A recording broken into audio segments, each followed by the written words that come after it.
кейбір ағайлар маған өкпелемес, мен шындықты айтайын да, шындық айтқаным дұрыс қой, өмір болғасын, дұрыс па? Бір мені қарным ашатын, прям Барселонаға ұшып барған ғой. Марқұм Болат Темиров пен Болат Жұмадиловты прям сол жақта қайтарып береді. Машина, квартира беретін Болат. Сол бермеді ғой, берген жоқ та. А қазір өкініп жатыр, бекер ауыстым деп, дұрыс па? Сөйтіп мені спаррингке жиіріппен қояды, басқа салмақпен, Динамода.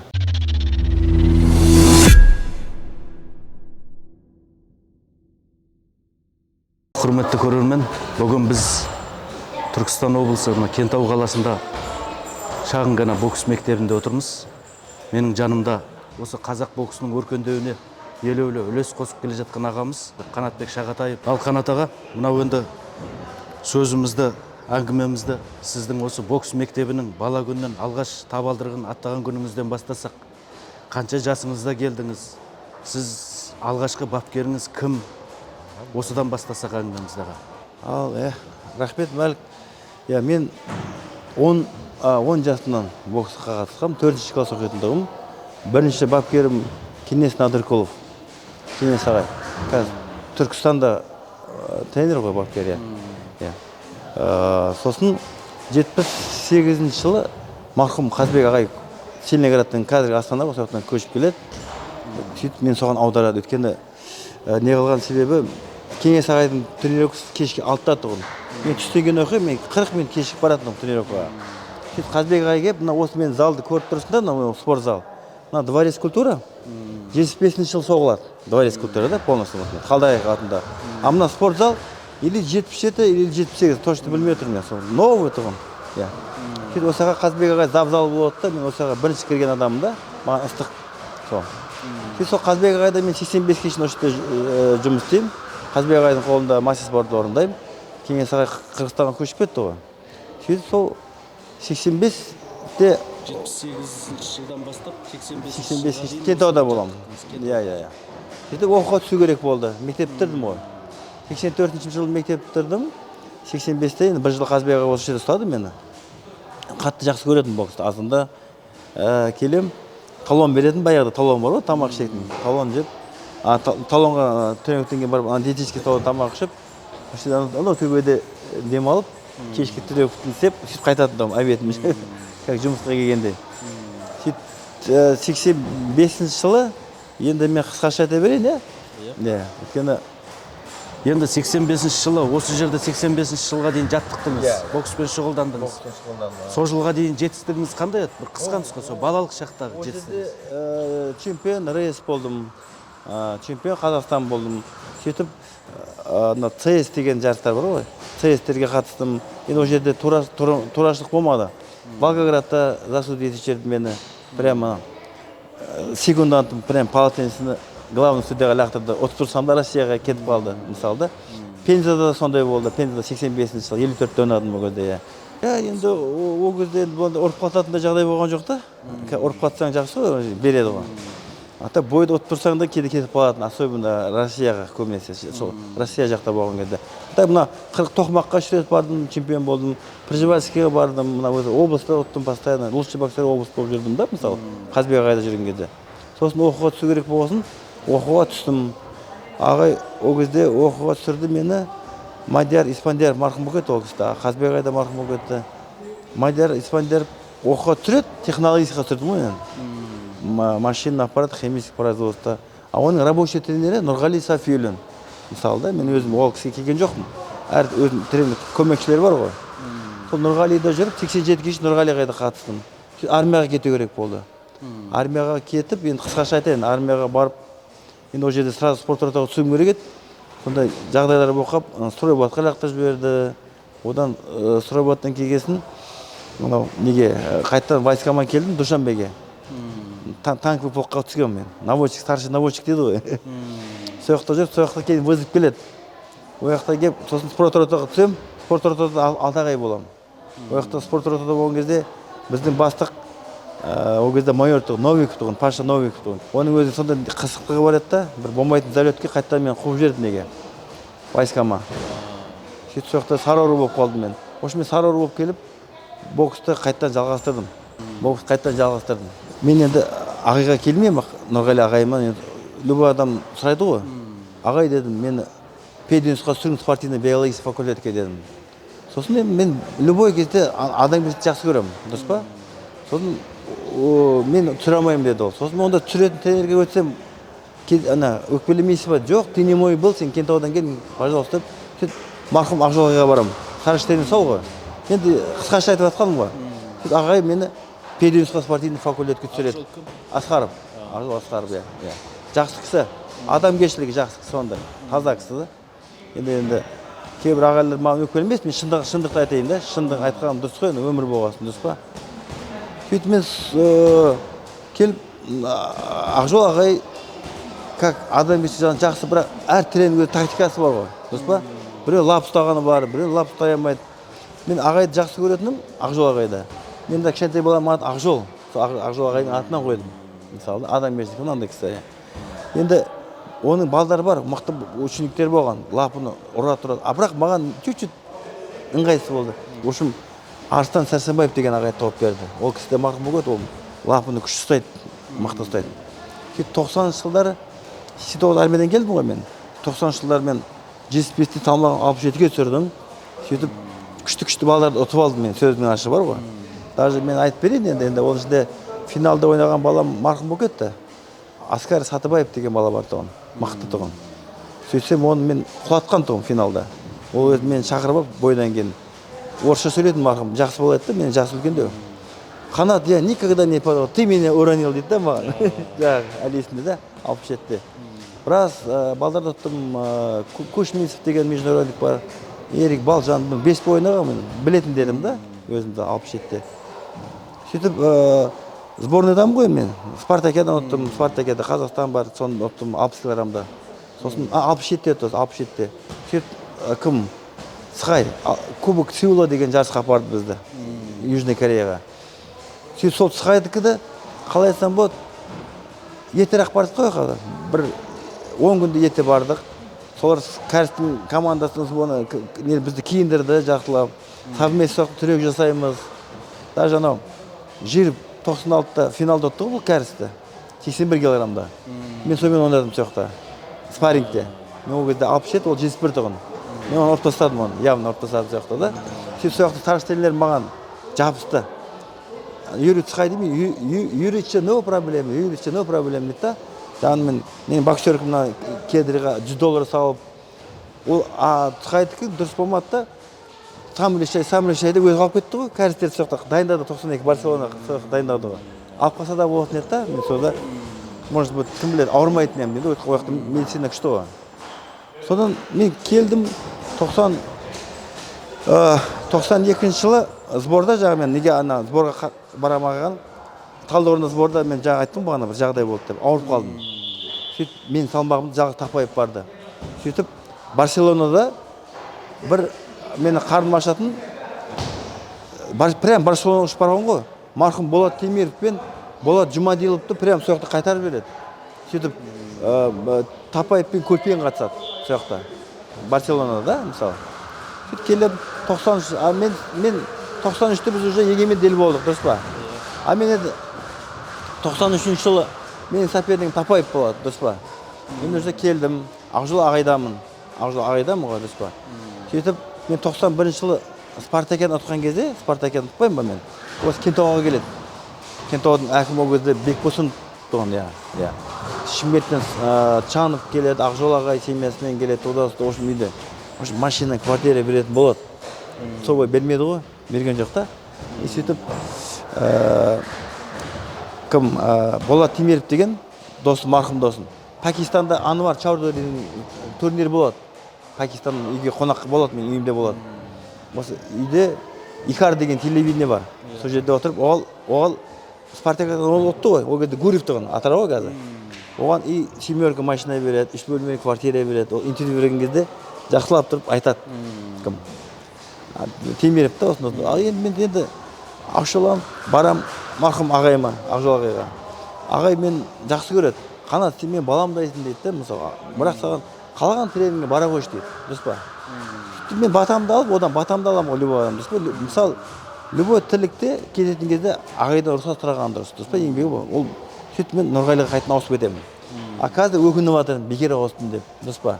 Ол кезде старший тренер Серік Абдыналиев еді, сборный Қазақстанның, дұрыс па?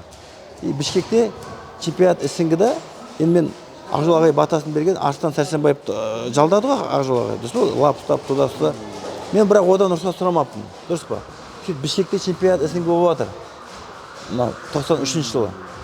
Бірақ ол кезде ояқа ана егемендік болғасын только Азия келген да, Россия, Украина келген, қазақ, өзбек, қырғыз, түрікмен, тәжік үшеуміз. Ең күшті екеуміз біз, Табаев екеуміз. Финалда қазақ мен қазақ кездеспесін деп мен екеуміз полуфиналға қояды. Екі международникті. Енді Попой мен отылған жоқ та сөзінің ашы бар ғой. Жаңағы мен өзімнің родной тренерім ше, марқұм Сәрсенбаев, сол кезде боковой болған. Сөйтіп ана против Тапаевқа беріп жіберді. Мен Тафинға ауысып кеттім ғой. Анаға беріп жібереді. Дұрыс па?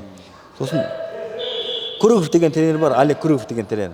Сол маған ол кезде записной книжка әкеліп береді. Қанат, твой тренер тебе похоронил дейді, орыс кісі ғой маған. Сосын енді Серік Абдыналиев марқұм сөз ол саршы ғой, командаға жауап бермеймін. А мен Нұрғали Сафиуллинде жүрмін. Ода Сманов бар, сонымен основной жұмыс істейді да. Енді білмеймін, бұл жерде мен үшін керек, бетке айтқан жақпайды ешкімге. Серік Абдыналиевтің сөзіне сеніп қалдым ғой мен. Олар ол сборный Қазақстанның тренері ғой Нұрғали ағай, дұрыс па? Олар кешке план құрады, ертең түнегін шалдайды, кіммен кім четверка бөледі, дұрыс па? И маған сөз берген Серік Абдыналиев. Мен Бішкекте отырған жоқпын ғой. Маған мир, Финляндияда мир болады да сол жылы. Қанат сен медальден сбордан түсіп жатқан кезде, Қанат сен анайда ұтылған жоқсың деді Бішкекте. Ағай маған мир керек деді, мир керек дедім да. Онда осында. Вот спаррингке қоямын, спаррингке қойсам, ұтсаң барасың деді. Дұрыс па? Екі этап сборда мәлік сенесің бе? Екі этап сборда даже бірде-бір жолықтырған жоқ маған Тапаевқа. Мен ойлағам, Тапаевпен спаррингке қоятын шығар деп ше, мысалы. А мені четверка болып қояды, мен жириптардан четверкада жүремін, жетпістермен жүремін. Солармен. Онда ол жоғары салмақ. Ол 75-те, мен 71-демін. Онда ана Тапаев спаррингке сақтап жүрген шығар деп өзім успокоить етемін ғой. Но өзімнің родной тренер Нұрғали Сафинға өттім ғой, батасына лақ жадым дұрыс па? Ол бәрі мені біліп тұр ғой. Айтпаймын маған сол кезде, Әшейін екі этап сбормен как трәп ұстап, дұрыс па? Трәп сияқты ұстап, қоян саған адам, любой адам жыны келеді ғой мәлі, дұрыс па? Сөйтті мен спаррингке жириппен қояды, басқа салмақпен, Динамода. А мен жириптен баяғыда пешінен жер оғандығым, бір спаррингте. Ол уақытта мен жирипті спаррингті екінші шалқасына түсірем, басынан құлатам ұрып, дұрыс па? Тапаевты Бекжанмен қойып қояды, Алтынбек Бекжан деген, 67 килограммен қойып қояды. В общем, по весам қоймайды. Тапаевты 65-мен қояды, мен 75-мен қойып қояды. Сосын сол жылдары 75 кило салмақта да бірінші нөмір болдыңыз? Жоқ. Мен вообще 71-де баруым керек. Мен салмағым 71. 71-мен қою керек, заң бойынша. Дұрыс па? Мен Тапаев. Жоқ, сіз енді қазір мысалға Василий Жиріп сізден жоғары салмақта ғой сол кезде. Бірақ сонда да жеңдіңіз ғой сіз сборда. Уақыт ол қол көтермейді, спарринг. Отырады, комиссия отырады, сөйтіп. А ол Жиріп енді мужик болған ол. Енді ол 7 жас кіші ғой. Мужикқа енді өткен 19-да ма, 18-де ма, 74-ші жылы, мен 67-ші жылы. Санай берсе, сөйтіп Балқашмет бар, марқұм Апашинский тренер бар. Құласа да ол өтіп ұйықтап қалған жоқ, нокаут болып ше. Шалқасынан түсті, оған санады, алып шықты, маған басқа адам қойды, 3-ші раунд. Дұрыс па? Бір раунд ойнадым, одан кейін біраздан кейін қарасам, Жиріп тағы 3-ші раунд ойнап жатыр. Сосын ба? Жын келе ме, жын келмей ма, дұрыс па? Тапаевты Бекжанмен қойып қояды, басқа салмақпен. Тапаев оны құлатып тастайды Бекжанды. Ол да құлап қалады. Дұрыс па? В общем, екеуміз құлатамыз. Бірақ мен құлатсам да мен алмайды да. Мен сосын ертеңіне қарасам, уже оларда усиленное питание, сразу білдім да, оларда басқаша тамақтар, басқаша. Сөйтіп как раз поездка келіп қалады Америкаға. Америкаға ұшып кетеміз біз. Марқұм Мардан Сапарбаев бар, Мисол Десиев бар. Біз сөйтіп Асылдин Омаров екеуміз қаламыз сол жақта. Нұржан барады сол жаққа, Мырзағали Айтжанов барады. Шторм 5 адамбыз. В общем, американецтер келеді, біздің нелерді көреді да, бізді сол жаққа шақырады. Сол жаққа барамын да, мен екі любительский бой болады. Мен лучший боксер боламын, маған кубок береді. Біреу Лос-Анджелесте болады, біреу прям пляжда болады, Сан-Диего ма, ұмытып қалдым ғой. Прям пляжға қойып қойған. Менде үйде суреттер бар, кейін көрсетемін ғой саған, иә. Сөйтіп сол жақта мен қалғанмын, дұрыс па? Сөйтіп мен ол жақта уже почти 2,5 ай сол жақтамын. Уже маған спаррингке аппарат нелерге, профессиональный залдарға да. Мен өмірімде 6 раунд төбелеспеген ғой, 6 раунд. Дейді да маған, мен ойнаған. Сөйтіп 2-ші раундта біреуін ұйықтатамын. Сөйтсем маған айтады жаңа, Қанат, ты знаешь, кого выиграл дейді. Чемпион мира дейді, поясы бар екен. Сол құлап тастады. Содан қаласам болады. Сөйтіп жүрген кезде старший тренер ауысады. Марқұм обналип кетеді, марқұм Абдусалам Нұрмаханов старший болады. И мені іздеді. Жағы менің сопернигім Тапаев Жетіспеске өтеді. Тапаев. Біз шыны керек енді жеріп ренжімей ақ қойсын. Тапаев екеуміз-ақ ұратындығымыз жеріпті. Жеріп бәрін ұратын, бірақ екеуімен таяқ жейтін. Жеріп автоматически 81-ге секіреді. И Жетіспесте мен керек болып қаламын ғой.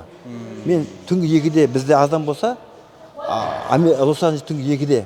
Түнгі 2-де мен тауып алады. И ол кезде Аманша Ақбаев, марқұм ноктың бастығы. И угроза кетеді. Как раз 93-ші жылы путча болып атты ғой, Белыдан пушкамен атып ше. Сол аэропорт жауық, мен түсінбеймін ғой. Біздің хозяин сендер Москвада соғыс болып отыр ғой дейді. Сосын ашылды. Мен ұшып келем. Вообще Азия, Иран 93-те болу керек. Дұрыс па? Мысалы, мен соған келдім ғой. Сосын Бисолмен екеуі сөйлесетін. Аманша Ақбаев, ноктың бастығымен. И Бисолдың ақылы енді. Қана сен Спартакиадан ұттың дейді да, СССР кезінде. Қазір біз егемен ел болдық дейді. Азия бар дейді. Азиядан кейін мир бар дейді. Одан кейін 90 Атланта бар дейді. Атлантаны ұтып өтсең профессионал, сен рейтинг өседі деді, дұрыс па? Сөйтіп мен осы хозяиндердің настроениесі түсіп кетті. Менімен бірге қалды ғой. Мен мысалы ояқта мақтанбай қояйын. Менімен қалған бала 81-де Ақтылдин Омаров деген бала. Шешен бала болды. Енді ол салмақ 10 килограмм ғой. Бізде ана Лос-Анджелестен ашады, картаны ашады. Қай жерде профессиональный зал бар, сояққа апарады. Көбінесе тренерлер выбирать етеді ғой шингтерді. Біз жаңа хозяиндермен тренер выбирать етіп жүрміз. Келеді бізге. Біреу лапын ұстайды, ұнамайды. Бисол десейтін өзін лапы ұстатып қояды. Оларды басқаша ұрады. Сол қолды ұрады, оң қолдан оң қолды ұрамыз. Басқаша да енді. Бірақ онда жақсы формада болды. Ол жақта күн жақсы ғой, рахат. Ұнады маған. И Бисол айтады, қанат на глазах растешь дейді, мысалы. Спаррингтің бәрін құлатып алатын. Біреуін пешінен құлатам, біреуін бастан құлатам. Сөйтіп бір залға барамыз. Залға барған кезде маған нормальный спарринг партнер болмай қалды. И хозяиндар Ақтылдин екеуміз қойып қояды. Жаңа шешен бал мен барам. Екеуміз сөйтіп екеуміз ересіп қала береді. Білесің, шешен балдар деп. Бөлшін шығарып тастаймын сода. Пешінге де ұрам, басқа жаңағы құлатылды дейді. Сосын маған өзіп келмей ма? Хозяиндардың бәрі маған ғой основном ставкасы, дұрыс па? Олар мен жіберіскені алдап кеткендей болдық қой. Сөйтсем жаңағы әрең деген ұшып келем, жаңағы старший тренер ауысқан. В общем, бәрі Азия январға қалдырған. Сол сборниктердің бәрі Қаракөз Абдалиев турниріне әкеле жатыр екен. Мен қатыспаймын дедім. Абеке мені марқұм мені нақ шақырыңдар дедім ба? Не үшін? Апаңға шақырыңдар ма? Мен қатты бір бой ойнап ұтып алатынын ғой деймін сақта. Сөйтіп мен қалдым. 94-те есімде әлі. Әрең дегенде бензинмен проблема тұғым. Әрең дегенде Иранға жетем, через Түркменстан машинамен. Только шторм дегенде салмақ лишний болды. Сөйтіп біз әйтеуір оны даже лишний қуып жүргенбіз. Салмақ уақыт беріледі ғой. 91 ойнады. Свышыда Юрченко ойнады. Сөйтіп біз команда 5 алтын алдық қой Иранда. 48-де айтып отырмын. Жұмадил болады. Одан кейін Болат Ниязымбетов, Нұржан Сманов, 71-де Тапаев, 71-де мен Шағатаев, 75-де Тапаев болады. Жеріп 3-ші орын 81-де. 94 январ. Тәуелсіз Қазақстан кез кәдімгі егеменді ел кезде. Қазақстан ұлттық құрамасы ретінде барып тұрсыздар ғой? Сборный болып бардық. Емет сосын 94 июньнің басы Бангкокта Кубок мир болады. Как раз сол жылы. Ода да мен каждый айттым ғой, каждый выигрышный бой $200. Мысалы мен бірінші бой Нидерланд, явно құлатам. Екінші бой Бердиев, Өзбекстан, Попечина құлатам. Еще марқұм Нұрмахан. Ой, бола беріп кетті. Жақсы. Сосын үшінші бой Венгерді құлатам. Төртінші бой Таиланд. Таиланд местінде Таиландта болып отыр. Өткен Таиландпен оның алдында неміс ойнаған. Неміс қандай Таиландқа беріп жүреді. Оны вообще әдемі құлатам. Красиво аяқ асып тұр. Сөйтіп бесінші бой жаңағы Франциско Вастак деген. Ұрым айтты ғой, трехкратный чемпион бері. Бірінші разницамен ұтып қалам. Сөйтіп келеміз. Оған уже кімге Тапаевқа марқұм Бекет Махмадов деген президент федерация боксы болған. Kia Capital деген машина дайын тұр уже. Мен отқанда маған да беретін еді енді мысалы. Сөйтіп Алматыға жетеміз. Бізге маған видео двойка береді. Ол кезден Panasonic деген телефон дөу. Еще $2000 береді. Рахмет оған да. Ол кезде ақша жүріп берем ғой. Сөйтіп Азияский игрге дайындаламыз. Ол октябрьде болады. Ол Хиросимада. Сөйтіп сояқта ойнап, ояқта да мен қайттан жағы Бердиевпен кездесіп қалдым екінші бой. Өзбек тұтқым ғой. Ол жерде вообще қызықты болады. Сол Азияский игрге уже көрдің ба? Мен уже оказывается под кондиционерде ұйықтап қаламыз, мұздай ішеміз ғой. Денеме сыдауық деген нәрсе көп шықты. Хорошо ғой, беттерге шығып қалыпты да. Рингтен біткеннен кейін углға отырасың ғой. Әрең дегенде отырамын, өйткені мына бәрі сыдауық қой. Сөйтіп отырамын, сөйтіп мен екінші бой, тағы екінші бой, бері дейпе кедесіп қаламын. Правый встречныйға түсіп қаламын оған. Да? И нокдаун алып қаламын. Сосын екінші раунд басталмай ма? Екінші раунд басталған кезде әдем өзіммен коробкам бар да, углға. Ана угол болмауы керек еді, елкин, ана ұшып түсетін еді. Апперкот снизу, левый боковой. Олар ұйықтап қалды ғой. Марқұм Мардан Сапарбаев пен Қуаныш Төлемесов марқұм бүкетті ол екеуі. Прям рингтен көтеріп алды ғой сояқтан. Қуанып та, біз сол қызық қой енді. Сөйтіп сояқта ары қарай тағы, в общем, финалда кімді ұттым? Финалда японец ұттым я. Жақсы японец я. Қытай, то есть, Қытай ұттым. Енді мынандай. Тапай, жоқ, Нұржан Сманов екеуміз чемпион боламыз ғой.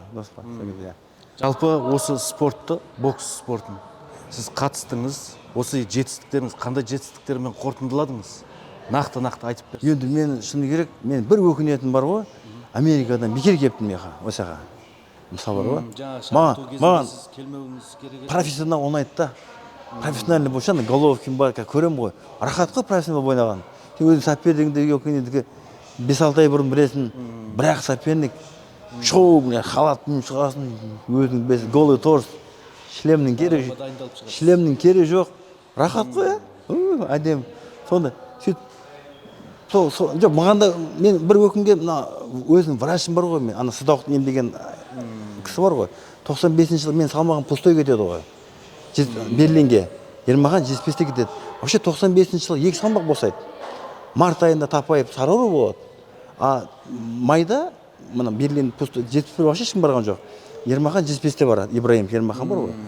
И анау Сагит Мусаевич Бабаев деген біздің врач. Мына құлаққа тығатын бар ғой, құлаққа тығып. Содан-ақ білуге болады, мен легкимде су бар екен. Өйткені сол мердің алдында сборда мен Сыдауықтан емдеген әлі бар. Қазір кардиология болып кетті ғой, Шымкенттен Байтұрсынов бойында ше, сол бір профилактура тұғын. Сол жерде бір кореянка әлі бар тұғын. Сол жерде мен 20 күн емдейді сол әйел мен сбордың алдында. Әбден күшті уколдар салады, мықты, бара камераға апарады. Чисто для профилактики рентген снимок істетеді маған. Қанат, что-то ты или много куришь, или ты с легким непорядке дейді. Соны енді мен покажи специалистам деді да. Соны мен қаяқтан білеймін мен. Өзінің сборныдағы врачыма көрсетемін. Гали деген Германия турнирдің алдында. Ол өсіп кетті, ерунда деді. Если сол көзді емдегенде қазір уколмен кетеді екен. Көрдің ба? Содан бастап маған су жинала берген. Ойға барам, 3 бой өттім, финалда неміс Байермен шығуым керек еді. Өйткені апрельде турнир бар тағы Турцияда бізде. Марқұм Нұрмахан болды қазір келем, бір аптадан кейін қайтадан Турцияға ұшамын, жетеді, 3 бой өттім. Сөйтіп мен финалда снимать етеді. Сосын Турцияда мен салмақ қоймай 75-те ойнаймын. Ол жақта 2 бой ойнаймын да, и Нұрғалияға снимать етеді. Ол Будаковка короткий сбор болады. Сөйтедім мен қалдым, доконать ойнамай. Сосын сборға барсақ, неге? Температура көтеріліп кеткен түспейді менікі. Анау құлақтан температура әнесе кеп қойды, 39,5-40 сөйтсем, су жиналып қойған екен ғой.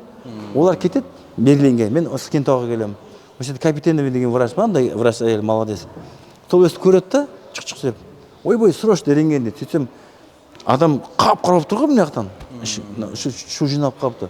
Ой-бой, қанат алда майский праздниктер келеді, сен ғана функция істемесең болмайды дейді маған. Арқаға тығып қойған, мындай стол бар ғой, арқасы бар стол. Соған былай отырып қойған мен де. Арттан жаңағы 20 граммдық шприц тығады. Бір қарасам мен талып жатырмын да, талып қаламын. Сөйтсем, ай-хай, шу әнеде болмайды деп сөйтіп өлесің көріп. Санитаркалар бар ғой сояқта. Кәуді бокста углда тұрасың ғой. Сол палатесімен маған желпілдеп, мен арқымнан жағына шприцпен алып, фишт деп, осы жерде 2 ай жатамын. Общий 3 рет пункция істейді мен. Енді точно айтайын, 4 литр 300 грамм су болады. Сөйтеді қанат қолдан келген осы дейді. Алматыға бармасаң болмайды. Алматыда Мира Пастерада институт легочной хирургии деген не бар, больница бар да күшті. Сіз енді сол кезде ұлттық құраманың қатарындасыз. Лидермін ғой мен енді. Лидерсіз, мысалы өз салмағыңызда. Неге ол мысалға спортшыларға арнайы қарайтын дәрігерлер? Сол команданың врачым айтып тұрмын осы анау рентген снимокты соны кейден кейін мен қарсы айтайын ана жаққа барып операция жасайды ғой ана жақта кентауда жатамын 2 ай ана жаққа барып 10 күн жатамын одан кейін гостиница қаласаңда туберкулезный нұсқа жібереді ол жақта тағы 2 ай жатамын ол жақта өңкей оказывается түрмеден шыққан балалар жатады екен ғой туберкулезный нұсқа ол жақта жатып сол кезде күшті уколдар салады маған мықты ғой уколдар олардың бұл 14 мен айтамын мен тазамын да менде эксклюзивный плеврит эксклюзивный диагнозы бар ғой ана миопастер операциясы дейді енді операция істегенде енді анда разрез істемейді да арттан шлангымен ұйықтағанда шлангы қояды су ағады сонда бір күшті врач көріп жаңағы снимокты көріп мен февральский снимокты көріп мына снимкпен сен врачны сотуға болады деді сонда жерде көрініп тұр ғой сен әшейін уколмен кететін баладан ғой сені құртыпты ғой дейді сонда көрдің ба врачтың салғырттығы просто мен жаңағы өзімнің учениктеріме айтамын менде де кінә бар ғой мысалы жарыс кезінде мұздай іше саламыз кондиционердің астында ұйықтап қаламыз дұрыс па ол да бар мысалы ол қарау керек қой өз өзіне енді в любом случае сондай бол просто мен айтайын деген мәлік бар ғой менің жыным келген жаңа сен сұрадың ғой неге өкіндің деп 93-те мен сол жақта қалғанда ауырмайтын едім дұрыс па ол жақ Америкада мықты ғой нелер деген күшті ғой ол жақта мысалы мен ал егер сіз Қазақстанға келгенде ауырмағанда 96 жылы неге қатысар едіңіз ғой мен 71-де мен ғой мен өзім салмағым ешкімге бермеймін мен жолатпаймын ешқайсысын оған дейінгі енді жаңағы жетістіктеріңізді атап беріңізші қазір енді мен айттым ғой маған кентауда жүрген кезде пржевальскийге 3 рет бардым чемпион болдым жаңағы марқұм қазбек ағайыма барған кезде сосын тоқмаққа бардым ол жақта да областной турнирлер бар өзбекстанға барамын мынау ташкент қырғызстан тағы осы жан жақта қайға тәжікстан осы нелердің бәрін түрлерінде чемпион болып келетін неге бардым омск бар волгоград бар сол жақта бәрінде енді ұтсам да жаңағы волгоградта бермей қойды волгоградта кеңес одағының құрамында жүрген кезде содан кейін ең үлкен жарыс жаңағы спартакиада народ СССР армиядан келдім де маған ұнағаны 90 жыл спартакиадан ұтамын ғой мен сөйтіп бірінші біз кіммен жаңағы Цхай ғой старштеріне Юрий Андреевич Цхай Сеулға барамыз Сеулда тағы қызығын айтып берейін енді ол история ғой финалда осы местныйлар 4 қазақ 4 местныйлар 4 қазақ деп 4 кәрістер қояды мысалы Қазақстанда 4 состав қоя алады да маған бірінші бір кәріс кездесті до конца кәріс кездесті ғой олар маған шыға береді да сол кезде анау кім марқұм Көбжасаров өліп кетті Көбжасаров бар присяжник бар и Цхай мен Қонақбаев та болды Асылбек Келимов та болған сияқты да гостренер тұғын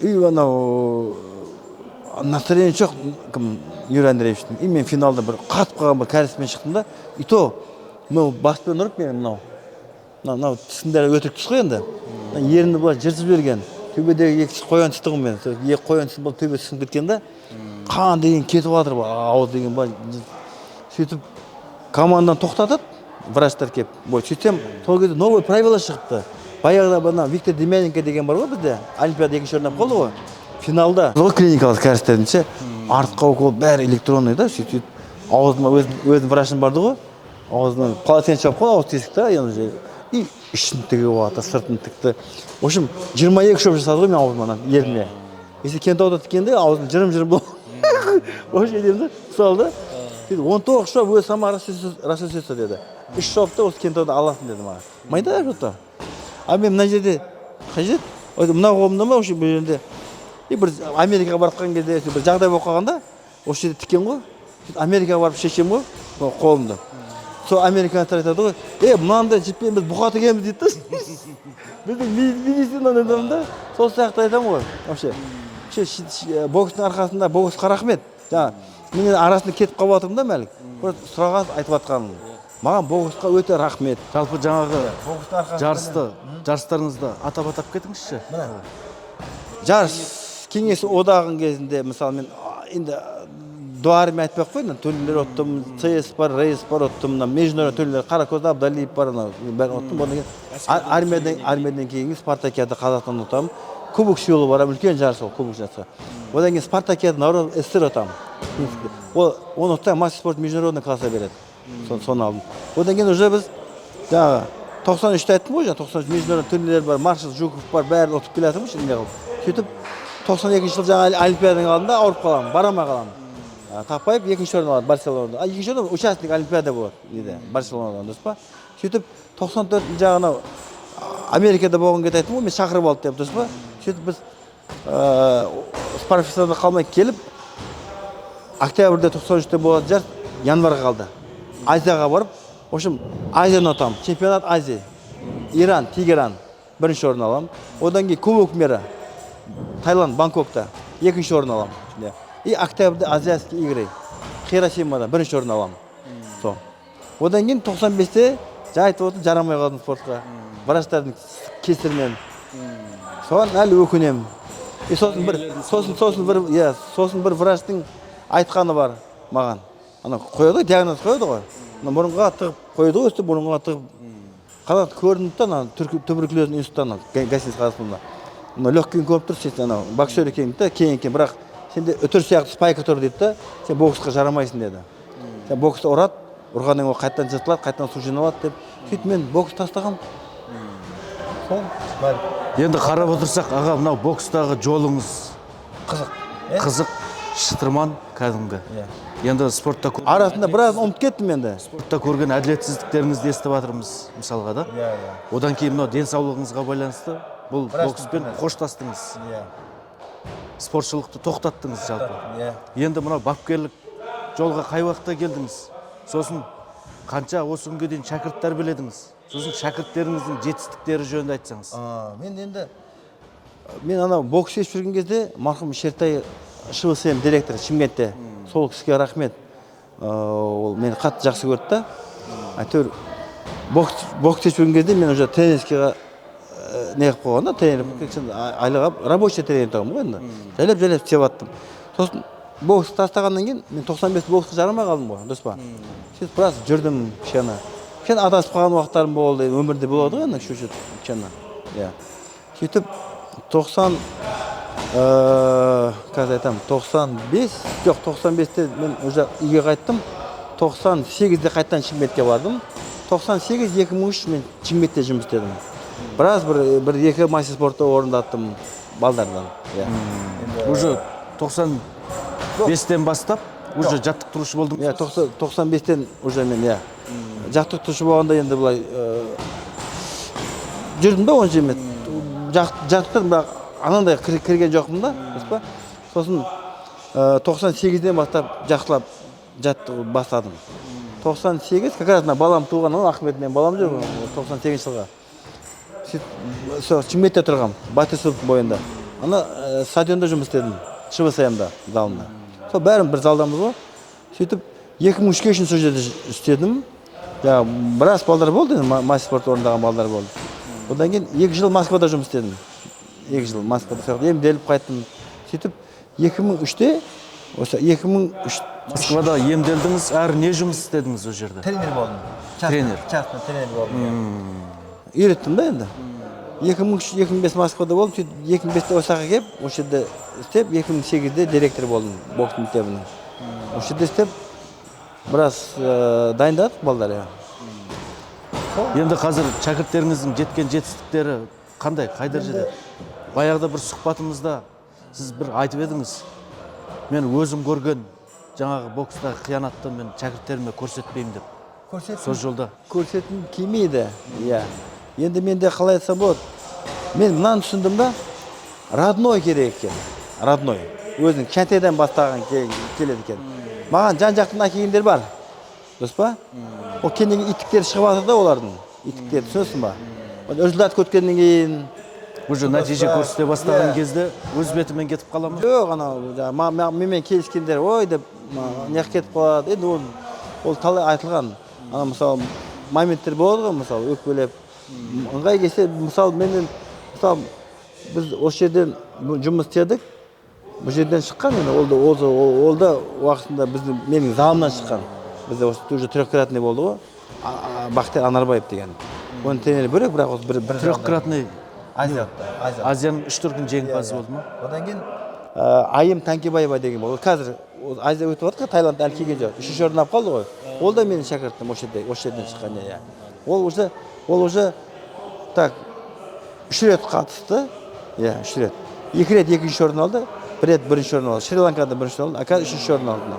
Қазір үшінші орын алып қалды. 51-де ойнады, иә. Сосын кім болды? Мастер спортта балдар болды, басқа тренерлер барды. Просто мен қарным ашатын. Сөздің ашығы да, енді дұрыс түсінтіндер адамдар. Бәрім пендеміз ғой, дұрыс па? Мен тазалық жақсы көремін. Мен уақытында ана тренерге ауысатын кезде рұқсат сұраған тұғым. Ағай, мен мен педагогика спортбаққа сүріс деген кезде ағай Нұрғали ағайдың өзі бар ғой, мысалы. Мен онда тренерге баруға боламын. Ты не мой бол, сен Кентаудан кел, пожалуйста, мен ауыстым, дұрыс па? Бірақ ол ағайдың енді айтып отырмын ғой. Біреулер лап ұстайды, ұнайтын адам тауып берді, бірақ ол кейін чуть-чуть енді өмірде болады ғой, ішкілігі болды, солай болып, сөйтіп мен 93-те, мысалы 95 Спартакиада ұтпаймын ба? Спартакиада ұтқандарға үйге келіп Кентау айттым ғой, оны машина квартира беретін болып тұр. 93 Икар деген телевизионде бар осы жерде. Сол айтқан кезде мен келем да, өзім қайтадан сол басқа баяғы бірінші тренермен Нұрғалиға бекер ауыстым да, қайтадан соған ауыстым. Ауысқаннан пайдасы не? Мен айтып отырмын ғой, 2 этап сборда, даже бір вольный бой қойдырған жоқ қой сопернигіме. Сенесің ба? Жын келе ма, жын келмей ма? Айтшы. Онда не үшін мен боксқа қатыстым? Әшейін мен қолдану үшін не қылдым ма? Мен мақтан қалдым емес, мен сол жарысқа қатысқым келді ғой. Сонда моменттер болмасын деді. Дәл сондай болып, мен осы тренер болып жүрген кезде уақытында Анарбаевты лақтыратын болған. Анарбаев Бақтияров ше, ол 19-шы жылы. Сол кезде Ермахан Ибраимовқа шығып, ол кезде бәрін біргеміз ғой. Айтып берейін, ақыр до конца айта салайын да, біліңдер, қара. Керек жерін алып не қыласың ғой. 19-шы жылы Анарбаевтың салмағы кішкентай тұғын. 42 или 44 па сондай. И Жамбылда бір бала бар. Ермахан Жамбульский, Ғани Ашкеев Жамбульский. Мен сияқты олар директор. Дұрыс па? Кім Анарбаев кубок сильнейший ұтады. Бірақ Азияда, Дубайда 43 деген салмақ пайда болады. Сөйтіп Жамбылдықта технично Анарбаевты лақтырып, ана 42-дегі баланы 43-ке тастамақ үшін сөйтіп не қылып жатыр да, сөйтіп ойбай деп осы мен қолымда сетін жағы Зауыш Тұрсынбай мен жағы Бағдәулет деген тренер бала қанат ай осында мен Ермаханға шығамын прямой. Ермаханға айтты, Ермахан сен олимпийский чемпион емессің ба? Не істеп алсың деп. В общем, сонда менің сөзім өтіп Бақтияр қаттасты сол кезде. Менің көмегім тиген дем дұрыс па? Сөйтіп 19-шы жыл ол 3-ші орын алып қалады бірақ Азиядан. 21-ші жыл болмай ма? 21-ші жылы. Маған уақытында бір кісі айтқан тұғын. Мен мына жерде БЖСМ болғасын балдарды 18 кешін-ақ ұстай аламын балдарды. Арғы ұстай алмаймын. Маған сол кезде бір енді уставты ауыстыратын жағдай бар адам айтты. Қанат бір чемпион Азия дайындашы деді. Мен сол кезде атын өзгертіп беремін деді. Бокс мектебінде мысалы. Иә. Сол кезде сен не қыла бересің деді. Ары қарай төбелестіре бересің деді. И как раз Анарбаев 21-ші жыл чемпион болады. А мен август айында как раз отпускадамын. Әлі олар Дубайдан келген жоқ. Басқармадан ерте шақырып алды. Мен қолымда сөйтіп 9 жыл бірге істеген бухгалтер Мадина деген бухгалтерім бар тұғын да енді ол жасы менен бір 2-3 жас кіші, бірақ жақсы жұмысын өте пысық, бірақ кейде моменттерде болады ғой, ұрысып қаласың, сөз қатты келеді. Сол кезде айтып қалған сөзім бар тұғын оған. Мадина ұнамай ма, кете бер деп. Дұрыс па? Енді болады ғой. И мен қол қойып отырмын өзінің кабинетінде. И Мадина артында Тұрсынбай тұр. Ол да менің ученикім. Оны кетіп бара жатқан жеріне ұстап қалып, әбден үйретіп, уақытында Қайрат Ералиевпен күшті ойнаған, Зәкір Сафиевпен ойнаған, жақсы не қылған. Сөйтіп тыныштық па десем, сіз білмейсіз ба, бізден клуб ашылды ғой, мен соған бухгалтер боламын деді. Мен қолымнан істеген бала клубқа директор болады осы жерде, Кентауда. Осы жерге жаңағы соға қарсы жаңағы директор Бағдәулет сияқты, бақыл ол Бағдәулет келген, мен ол сырттан келген бала, менің қолым тренер болып істеген. Зауышым жаңағы Тұрсынбай, сояққа Зауыш болады. Рахматулла жаңағы Анарбаев тренер сояққа. Осы 4 адам кетіп жатыр ғой сояқта. И ең дайын балдардың бәрін кетіп жатыр да. Жын келе ма, жын келмей ма, дұрыс па? Сөйтіп тәрбиелеген балаңыз сол неге ауысып кетті ғой? Бокс клубы. Ұялмай жаңағы директор интервью беріп жатыр бір айдан кейін. Вот бізде 6 видтен ашылды, бізден уже чемпион Азия шығып жатыр деп. Ол жақсы ма, айтшы? Жақсы емес қой. Бір ауыз айтса болады ғой. Қазіргі біздің Қазақстанның ұлттық құрамасы бокстан соңғы жылдардағы жетістіктерін көріп жатсыз. Оның үстіне біздің көршілес мемлекеттердің арасында да қазір уже бәсеке баяғыдай емес, күшейді. Көріп жүрсіз.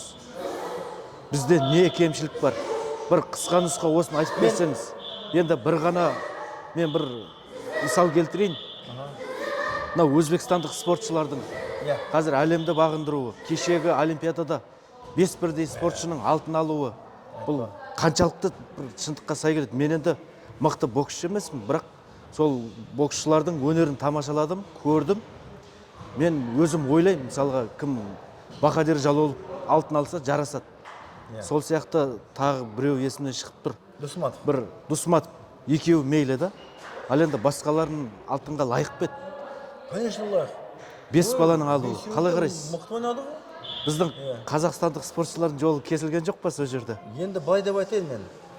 Burada енді біреуді кінәлау емес мәселе. Ешкім кінәламайды. Мен бокс мектебінің қазіргі жай-күйіне байланысты. Мен көріп жатырмын ғой, молодец. Кім старший тренерлер уақытында Мырзағалида жақсы жұмыс істеді. Қазір Қайрат Сатжановта, қазір кім Бақыт Сәрсекбаевты істеп жатыр да. Балдар да жақсы. Просто бокс өсіп жатыр да. Жан-жақтан спортта басқа елдерде өсіп жатыр. Мына өзбектерге ырза болатын, олар действительно пақыр ғой, финишке мықты. Байқадың ба? И сосын мен байқадым, мен былай біліп жатамын ғой. Оларда, по-моему, жаздың күн демалыс жоқ оларда. Мүмкіндіктері жақсы деп қойған. Базалар бар да, жақсы базалар бар. Постоянно еще тәртіптері жестко да оларды қарамай. Тренерлерден ырзамын. Хоть сен олимпик чемпионсың ба, кешіктің ба шығарып жібереді.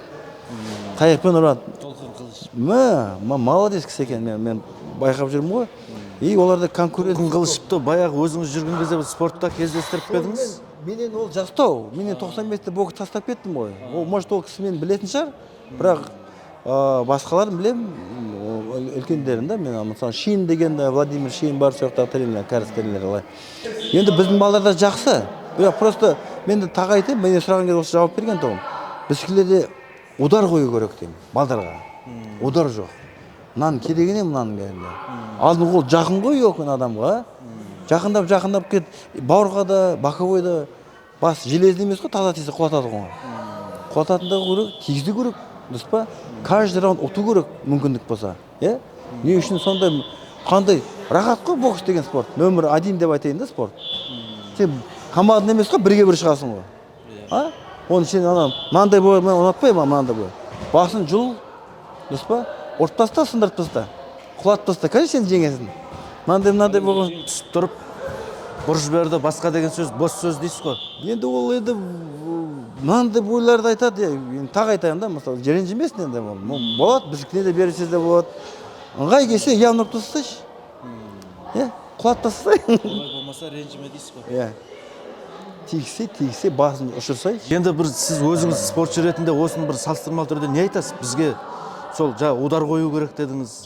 Болмаса оқу жаттығу жиындарында тағы бір осал жерлер бар ма бізде? Не бір себеп? Мен енді мен сборниктермен істемегенмін да, мен өзім есіме түсірейін деймін да. Мысалы, любой спортсмен, боксер өз-өзіне жауап беру керек қой. Настрой бірінші. Жақсы настрой болу керек, дұрыс па? Өзіне ұқыпты қарау керек та, жаңағы бәрі жағынан. Адам форумда жүрген адам любой нәрсеге ауырып қалады. Кені сквозняк болсын, кені мұздай ішіп қойсаң да, өзің как бұл профессия ғой. Сен не үшін келдің бұяққа, дұрыс па? Не үшін саған ақша бөліп жатыр?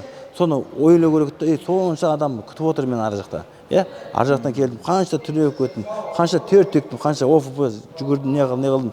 Неужели мен анаған беріп қоямын, дұрыс па? Каждый раунд ұрам деп шығу керек қой. Анау чуть-чуть баспен, бұл баспен сететін ғой, лишний удар ыңғай келсе жібермеу керек. Зачем лишний удар жіберіп? Таза, әдемі, красивый бокс істеу керек та, тигізу керек ыңғай келсе. Алдау керек, көпті финтевать ету керек. Адам орысша айтады ғой, астрата дейді, астрата. Өстейіп көп. Ана соперниктің каждый емін сеп жүру керек қой сен. Соны внимательно, жақын кезде жақындайсың. В общем, хозяин ринге болуың керексің ғой, клоун болуың керек қой, түсінесің ба? Ұратын кезде ұрып тастауың керек. Кешті кек. Қазір құлатамын деп құлатып тастау керек. Мен өзі сөйтіп ойлаймын енді. Оларда да өсіп жатыр ғой, дұрыс па? Но өскенімен сен тақтылап өз-өзіңе сол жағынан, бәр жағынан дайындалсаң, бәрін жеңуге болады.